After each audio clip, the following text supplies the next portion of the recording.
Good evening. It is Wednesday. It is the 3rd of January, and I'm still going to wish you a very happy new year because it's my first time on air since 2017 ended and 2018 began, and I'm joined by the lovely Steve Shanyaski representing the red side and Ian Cheeseman representing the blue side. Happy New Year, Joe. Steve. Happy New Year, cheesy lads. Let's start off a nice little Happy New Year to us all. We've got a lot to talk about today, including a brand new game. Okay. You're going to love it. If you want to get involved, get a pen and paper ready.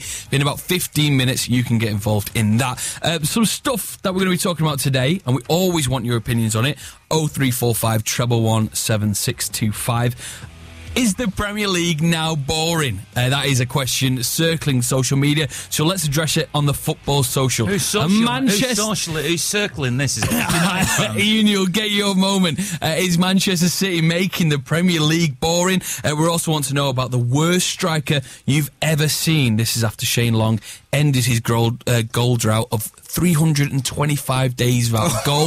So I want to know about the worst striker you've ever seen for your team, and if there's especially a bad one for another opposition team that you've seen, let us know. 87711. We're also talking about the festive period. There's a festive period poll out at the minute on our Twitter page at XS Manchester. Steve and Ian, you both tagged in it, so if you can give it a retweet, that'd be grand.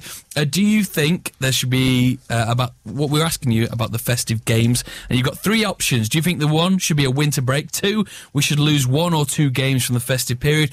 Or 3, keep it exactly how it is, because tradition is key. If you want to have your say on that poll, it's on XS Manchester Twitter now. Go and have a look and give your votes. You've got 50 minutes left till we give you the results. And I've got a little question for you, but I'll tell you that later on. We will talk now. Such a tease, isn't it? I don't know. Oh, I love a tease. I don't know what that noise was before. I said I love a tease and didn't just pass wind. Let's talk about the first talking point then. Steve, I'll ask you first because you will have a very different opinion to what Ian might think. Is the Premier League now boring? Is it? It's roller coaster, isn't it? It's a What's roller coaster about it? What's roller coaster? We've just drawn 3 games, and then it's like it was the end of United. It's the end of United's going to end, mate. That's it. So Mourinho's going to go by the end of the season. And then we scored 2 against Everton. Oh, we're fine. We're fine. You take a couple of injuries. De Bruyne, he's out. Oh, City's going to slip up now. And then they're fine again. They're just they're scoring 3. First goal in about a minute, and then Watford bag one right at the end. It's a roller coaster. I think for the top teams, it's amazing. For the bottom teams, they must just look at it and they're just hanging on, basically. That's all I can think. If you're a neutral and the only thing that matters to you is who wins the title, so the title race is what it's all about, then I could understand the argument that when one team has a big lead and the others at the moment are struggling to close that gap, that it can be perceived as a boring season. But most teams are tribal, and most fans are tribal, and they support their team. So obviously I've had a lot of experience of City not being 15 points clear at the top of the table. And next season you'll be back to that. But this year, this is your Leicester year. We know it. You know it, mate. So I guess what the question is then, is the sort of focus for the neutral fans gone away from who's going to win the Premier League, which, Man City are looking very likely to do, and is it more on stuff like battle for the top 4, for example? Because my point I'm trying to make, which perhaps I didn't do very well, is that if you're a tribal fan, which is what most people are, there are neutrals. What are neutrals? Have you ever heard of neutral football fan? I don't know. Right? They care about their team, so it doesn't matter if you're a West Brom fan, if you're an Aston Villa fan in the Championship saying Steve Bruce isn't going to get us back up again. It's not boring because there's always some drama surrounding your club. As Steve suggested there, at Crystal Palace, it looked like Kevin De Bruyne's season was over. People went to the game against Watford yesterday because of a light challenge. A light challenge. A light challenge. Will we ever see him in a City shirt this season again? And then suddenly, like Medusa or whatever they were, he comes, like Phoenix, he's there again and he plays magnificently. You don't know what the turns are going to be. I would suggest there is no such thing as a neutral football fan who just watches from a distance and says, oh yes, this is a little bit boring because one team's ahead of the others. If you've got a team you support that team, you're dead right. There's always jeopardy, there's always drama, there's always something going wrong. There's always some team you're worried about coming up in the fixture list. City, there'll be teams that when City players like, whoa, worried about that. And yes, you can't find that boring. Who's saying it's boring, Joe? I guess the final answer is, yeah, it's boring. Let's move on to... Who's saying that, mate? Get him on here. Oh, the world of online. It's boring, mate. Listen, well, we might continue this debate in future weeks. Good answers there, team. I agree with you that maybe it's not boring. For our Japanese listeners who are neutrals, listen in whatever like capacity, it's not boring. I've got a question for you now. We're going to move on.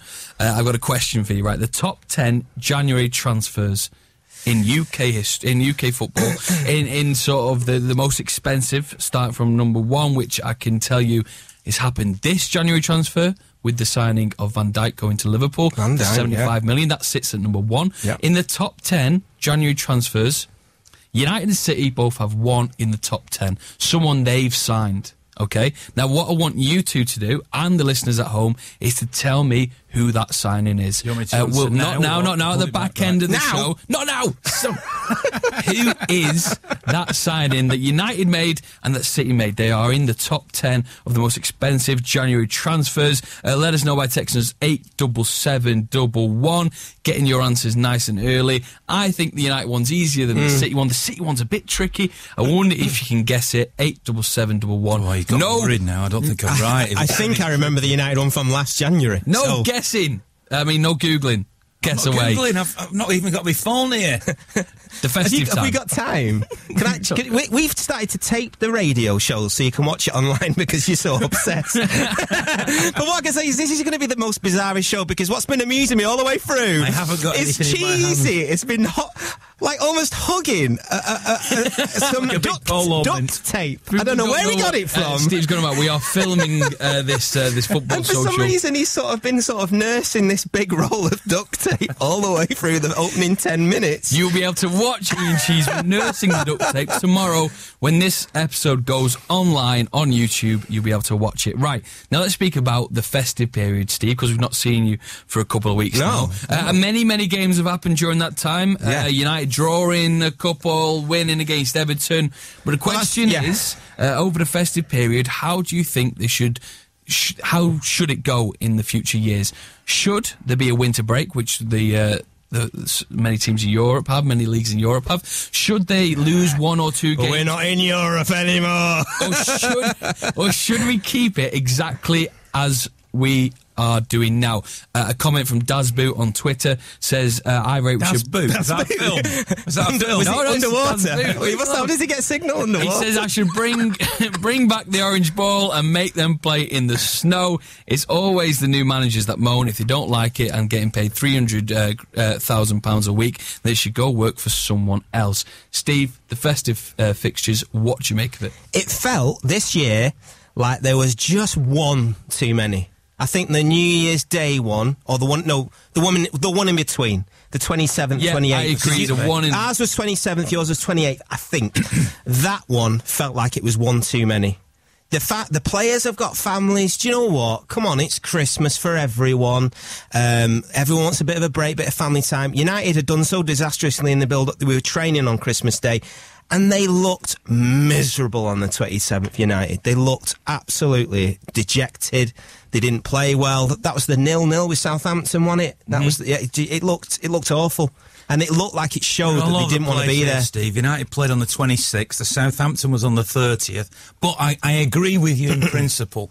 The point is that Boxing Day to me is a date that should sit in the fixture list and everybody should play that day. City played on the 27th on the Wednesday night. So in theory, that's the day everybody goes back to work, those who do, between Christmas and New Year. So it's not even a bank holiday. It's not a special day anymore. So what is the point in playing the game then, apart from, of course, for armchair fans? Then the weekend, and this is where I 100% agree with you, on the Saturday, which was the 30th... to correct myself, that's the one I'm referring to. So that's when United played Southampton. So on that Saturday the 30th, that could have been done without, and then everybody plays on New Year's Day. And I would agree with that, but the 2 games back-to-back, United played 30th and 1st, City played 31st and 2nd, so there's only basically 48 hours in between. Now, and others people that Joe are reading out there saying, they get paid a load of money and all the rest of it. And James, who's out there and never says anything, but he's part of the team, he said, I'll play every day and everything. And I'm saying, well, let's have a lunchtime kick-off and an evening kick-off, because they train 5-a-side. No, it isn't about being with the families either, in my opinion. It's about the high standard football that we've come to expect. And recovery time. Yeah, you can't expect a player to be at their absolute peak playing the football that we these days demand with only 48 hours between. So to me, I would have lost that Saturday fixture. Yeah. Played a lot of games on New Year's Day, and that would have been it. Yeah. And then this pointless international break we've got at the end of March, when it's a lot of friendlies. Don't have a blank weekend, and then you've got that date back for the fixtures. Or you do away with the 2-leg semi-final of the League Cup, make that 1 leg. I know that doesn't affect everybody, but that's another midweek that's freed up. Or in fact, get rid of the bloody League Cup. Yeah. Get rid of it. Do you know what? But it feels like that. But it feels 2018. It feels like everything's changing. The FA Cup isn't as important anymore. Let's face facts. The make or break decisions is how well your manager does in the Premiership. That is the league you need to stay in for all the money. The FA Cup, if a team wins the FA Cup and then goes down, see you later. They're not relevant anymore. They have to stay in the Premiership. So, but if there was only the FA Cup and no League Cup, people might take the FA Cup more seriously. But it's just too many. When you talk about Europe and having an international break, they don't have League Cups. Yeah. Germany has a League Cup as a pre-season tournament. It's all over before the season starts. I don't know what happens in the other leagues. I've not heard of a Spanish League Cup, have you? Or an Italian League Cup. Why do we have this? I mean, don't get me wrong, I've seen some great moments with City, 76, beating Newcastle, who've won a couple of League Cups recently. And I love those trips to Wembley, but we could do without it, or maybe the Premier League aren't involved in them, or something, or the ones who are in Europe aren't in the League Cup, just to free up a little bit of space for a bit more common sense, really. We did mention a little talking point at the beginning of the show, which I've been some people have been in touch with. This is from Unknown. He says the worst striker at City, Lee Bradbury.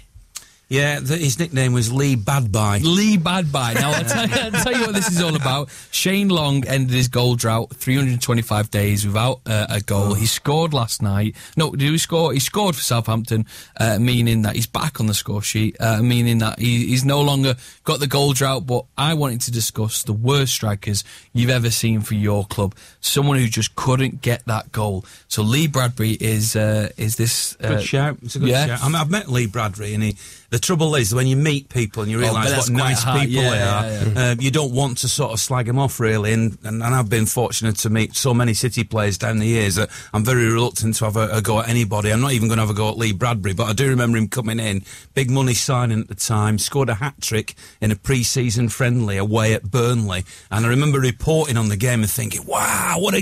And I was saying on the radio, brilliant player this, he's going to pull up trees and everything. I did nothing. And disappeared ignominiously. Yeah.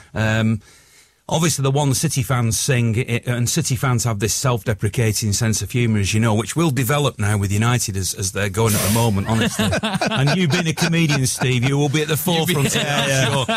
All the great talents at United. Barry Conlon's one that City fans sing about, who was this sort of... he was like early 20s, but balding, and he looked like he was about 60, and he just looked like a sort of Bambi on ice, running about, full of enthusiasm, but no real quality. But there's been loads of names that people will have even forgotten, that, like Kobayashi or somebody like that, who played in different eras for City, and obviously when they were down in the second division, ironically, Dickoff and Goldter were playing then, and nobody's going to have a go at those two, but they were playing at City's lowest ebb, so... There's a long list of City strikers. United, Steve, as a United fan, there's just one that stands out, and he stands out for so many reasons. It's Diego Forlan. Yeah. And the maddest thing about it, I think it was 35 games without a single goal. It was one of our quiz questions at the Derby quiz. It turned out 27. 27. 27 and the games without a goal. 27th. And the 28th was because he was given a penalty. They gave him a penalty. And that's not going to remove that doubt, that niggle in the back of the mind that you can't score during open play. It's just going to, is it not just going to ferment the point? But the irony with Forlan is he went to, I think he went to Sparta Prague, or wherever he went to, and became that season's biggest goal scorer of that league. That proves, I don't know what, but playing under certain managers, you just clam up. It's whether you fit. I mean, it's in a serious point. Lukaku might not really be the one who fits with Jose Mourinho. But James is out there. He's a Nottingham Forest fan, and I don't know whether he's old enough to remember Second mention of the show. And Steve and Joe, I know you're both relatively young. Gary Birtles at United. You know, you must remember Gary Birtles coming in from Forest. I don't remember Gary Birtles. He was a phenomenal, and James is nodding out there. He was a phenomenal goal scorer at Nottingham Forest, but he couldn't hit a barn door at United. And he was another fella I was lucky enough to meet. What a lovely fella. So, and again, I don't want to attack him, really, on a personal level. No. But he couldn't hit a barn door for United. I will say that these guys could make millions being psychologists about how to deal with that Well, I'll tell you what they make millions doing, because who you just spoke about then now runs a carpet shop in Nottingham. Wow. Does it? Okay. Well, you know, all the best. Anyone need any carpet doing? He's been floored in his career then, hasn't he? A bit of a shout out there. And we are back for the final part of today's show. Happy New Year to you. If you're just tuning in, this is the Football Social 106.1. It's XS Manchester. Through the day, I've listened to Steve Berry. Matt's not here anymore. Matt's now the big boss. So Steve's by himself. We can listen to Steve in the mornings, 6 till 10. Sophie through the day, and then Clint Boone just before the Football Social. And if you miss any of the Football Social, make sure you listen to it again on the podcast we do every episode. It goes online for you to enjoy all over again. Head to any podcast hosting sites and search XS Manchester, and you will find it, and you can listen to all this all over again. Isn't that right, Ian? That's absolutely. And we're watching. We're live. We're not live. We're his duct tape down. We're ready. A couple of things I want to speak to you about. The top 10 January transfers of all time in England. United City both have one each in the top 10. Can you name them? Let us know.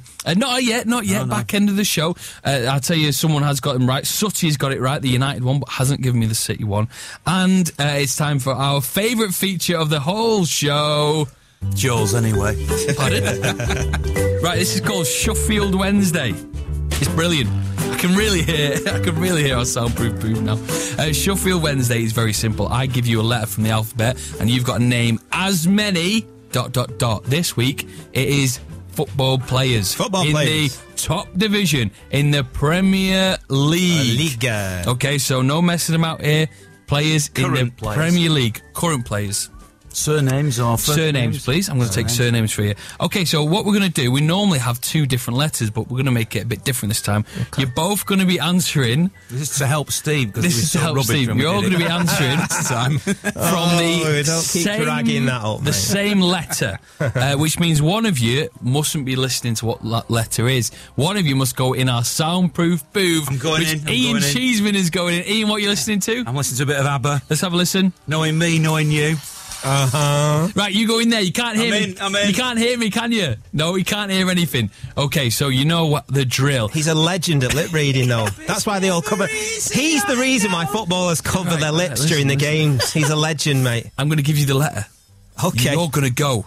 You got 30 seconds to give me as many football players in the top flight division as you can. Are you ready? I'm ready. Steve, the letter of today is S. Oh, Sane, Sterling, Sanchez. Yeah.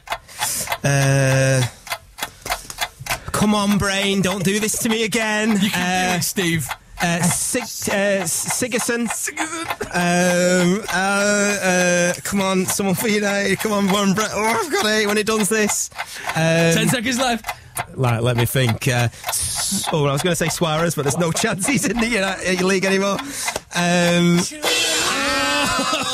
Ian, you can come out the soundproof booth. Ian, you can come out. Just get into the chorus then. Try and turn that down if you can. Try and press pause on that. I don't know what to do with that. Right, Ian, I cannot tell you what Steve got. Okay. But judging by his face at the minute, wasn't great. I'm going to give you... It's all right, it's all right. Sweaty. Right, okay. Are you Sweaty word. Yeah, what I mean. Are you ready? I'm going to give you the same letter as Steve just had. You have no idea.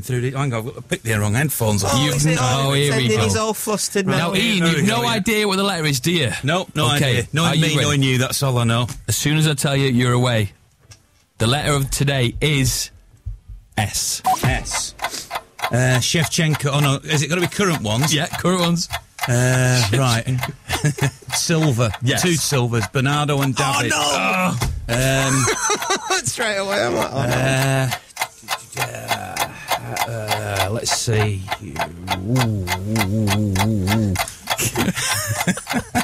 Come on, you've got 10 seconds left, Ian. Think of City players. Come on. Don't give him that. What are you doing? Mine's gone blank. Amazing. I'm still singing ABBA songs in my head. I can't believe that. And if I'd remembered the Silvers, I would have been away. Most of them are City players. Sterling, Sané. Yeah, true. Yeah. And then I put Sanchez and Sigurdsson popped into my head. Sigurdsson. Well, gentlemen, you got 4 then. Man, I won. I mean, I'm not going to take this lightly. I was going to do dry January, but it ain't happening now.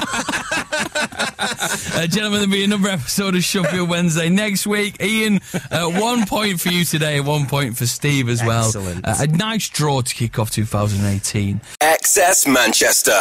Let the good times roll.